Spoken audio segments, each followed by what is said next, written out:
Hace mucho tiempo, en realidad no mucho, nacieron en la misma ciudad, en el mismo barrio y casi al mismo tiempo 4 adorables bebés que fueron el orgullo de su familia. Tomás en la casa de la esquina, Juana en el tercer piso del edificio de enfrente, Matías en la gran casa con el portón rojo y Gabriela en el apartamento justo al lado del parque. Desde el comienzo, sus familias y la gente amiga les dieron herramientas que les prepararon para vivir sus vidas sin tropiezos y como debe ser. Por supuesto, a los niños les vestían con hermosas ropas azules y a las niñas con delicados vestidos rosados. Carros para ellos, muñecas para ellas.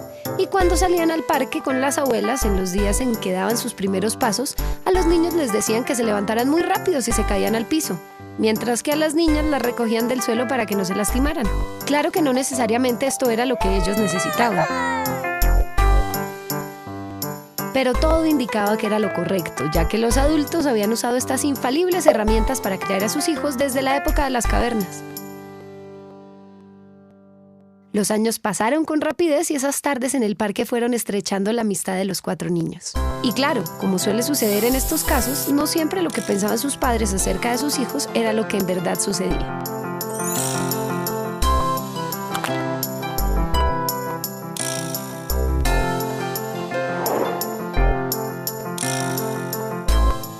Entre triciclos, cajas de arena, sube y bajas, pelotas y juguetes de todas las clases, Tomás, Juana, Matías y Gabriela construyeron la más grande amistad que se pueda recordar.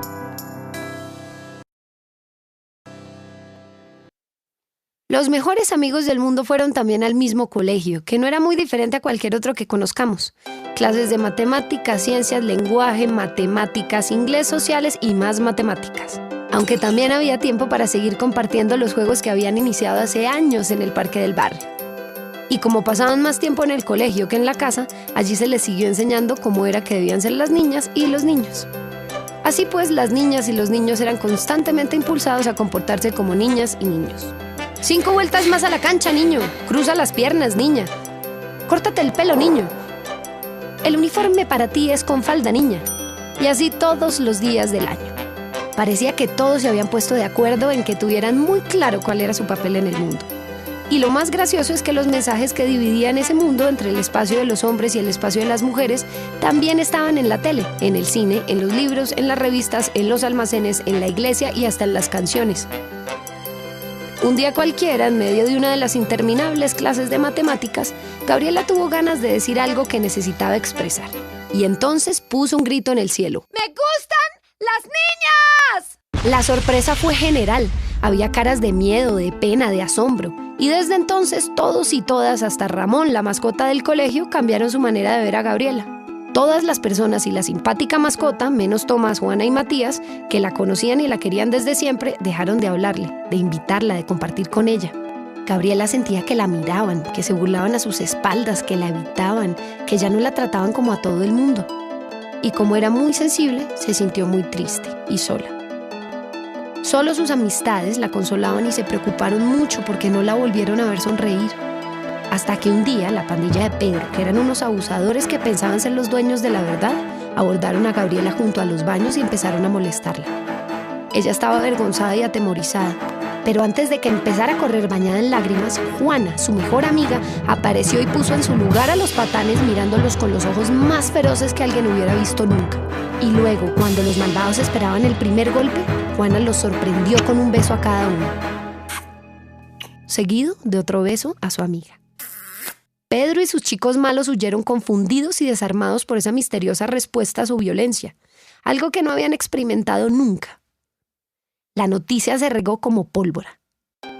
Desde entonces, Gabriela nunca volvió a sentirse avergonzada y nadie volvió a molestarla jamás.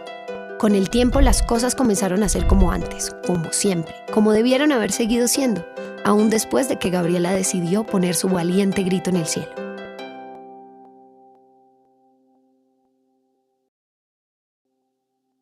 Como pasaban casi todo el tiempo como una familia unida, Tomás, Juana, Matías y Gabriela habían vivido muchas aventuras y habían visto muchas cosas sorprendentes. Una noche, por ejemplo, vieron por primera vez una estrella fugaz cruzando el cielo. Otro día, mientras salían de cine, quedaron sin palabras cuando vieron un perro pintado de azul que caminaba al lado de su dueña, que también tenía el pelo azul. En la tienda en la que compraban dulces vendían hielo de colores. Pero nada les sorprendió tanto como la tarde en la que camino a casa después de clases vieron en una banca de un parque a 2 hombres tomados de la mano. En realidad no vieron nada más, solo parecía que se demostraban su afecto. De inmediato surgieron las preguntas, porque eso que habían visto esa tarde no encajaba con todo lo que habían escuchado en todas partes. Bueno, ya sabían que se podía sentir diferente desde que Gabriela había puesto su grito en el cielo, pero nunca habían visto con sus propios ojos cómo esos sentimientos diferentes se podían expresar entre 2 personas. Y como no encontraron respuestas, cuando llegaron a sus casas volvieron a hacer las preguntas, pero tampoco hallaron las respuestas. A la mamá de Tomás se le cayeron los platos de la mano. El papá de Matías se atoró con el agua que se tomaba. La familia de Gabriela huyó para no tener que contestar y la abuelita de Juana se desmayó en medio de la cocina. Pero las preguntas persistían y entonces fueron al colegio y Tomás tomó la palabra en medio de una clase de matemáticas. Esa clase tenía algo sin duda. El profesor escuchó con atención todas las preguntas de Tomás y luego de un largo silencio se embarcó en una interminable explicación acerca de que el amor debe ser entre hombres y mujeres, que la familia se forma con hombres y mujeres que se juntan para tener hijos, que 2 hombres tomados de la mano en la calle es una desvergüenza, que por lo menos lo hicieran en su casa y no enfrente de los niños. Ya estaba por terminar el profe de mate con su acalorada explicación cuando entró al salón la hermosa profesora Margarita. Tomás casi se cae de su silla porque ella le parecía muy bonita y todos se rieron. La profesora Margarita interrumpió la explicación de su colega y borró todo lo que había escrito en el pizarrón. Y luego, la dulce voz de Margarita comenzó a hablarles de nuestra condición de seres humanos y de los derechos que todos tenemos. El derecho a tomar decisiones, el derecho a ejercer nuestra libertad, el derecho a ser respetados como iguales sin importar nuestras creencias, nuestros gustos, nuestro género. El derecho al amor que hace posible la felicidad. Por eso, los 2 hombres enamorados que habían visto en el parque, esos hombres que tenían ojos como nosotros, manos como nosotros, dientes como nosotros, esos hombres que sentían miedo a veces, tristeza a veces, furia a veces, esos hombres que eran como nosotros en todos los sentidos, eran felices gracias a su amor. Ellos eran la muestra de que el amor puede ser de muchas maneras. Ese día aprendieron una lección muy importante. Y Tomás pensó que cuando fuera grande quería enamorar a Margarita, la dulce profesora que hablaba de los derechos humanos y del amor. A pesar de que los días de colegio transcurrían con normalidad, a veces se hacía evidente lo mal que podían pasarlo quienes eran diferentes, por culpa de la falta de respeto a sus diferencias. A Gabriela seguían mirándola raro desde su grito en el cielo. A Matías lo molestaban por el color de su piel. Tomás era acosado porque estaba enamorado de la profesora Margarita. De Juana pensaban que no podía haber mucha inteligencia en una cara tan bonita. Claro que no se lo decían por temor a los besos que siempre les daba para solucionar los problemas. Esta repetición de diferencias incomprendidas se iniciaba en el patio del colegio y se extendía por el barrio y por la ciudad y por el mundo entero. Parecía una guerra indiscriminada de ataques, burlas, chismes y violencias de la que nadie podía escapar. Gordos, bajitos, feos, negros, indígenas, lesbianas, homosexuales, orejones, pecosas, judíos, pobres, travestis, discapacitados, todas y todos discriminados por todos, por el solo hecho de no ser iguales. ¡Qué desastre! ¡Qué pena! ¡Qué espeluznancia!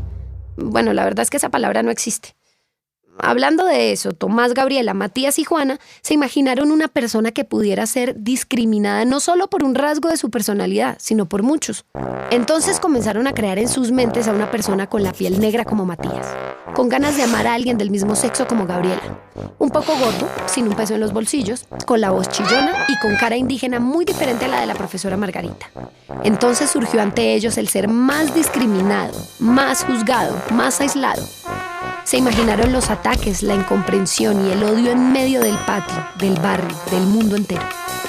Y también vieron su soledad, su profunda tristeza y sus ganas de no seguir viviendo. Todos lloraron y luego hubo un silencio.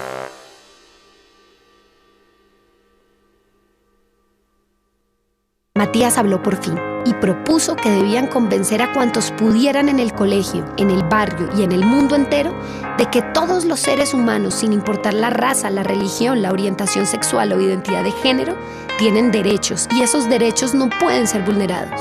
Entonces los niños corren a expresar lo que han entendido a su mamá, a su papá, al panadero, a la vendedora de dulces, a los abusadores del colegio, a los hombres enamorados del parque, al profe de mate y a la dulce profesora Margarita, a todo el mundo en todas partes. Y esta maravillosa idea de respeto y el derecho a ser diferentes se transmite como una ola, y de pronto muchas y muchos celebran la diferencia en lugar de lamentarla. Y quienes son distintos o distintas ya no son pocas personas, sino todas las que se miran a los ojos, que se reconocen, que se comprenden, que se respetan. Ahora son ellas y ellos, abrazados en el barrio, en la ciudad y en el mundo entero.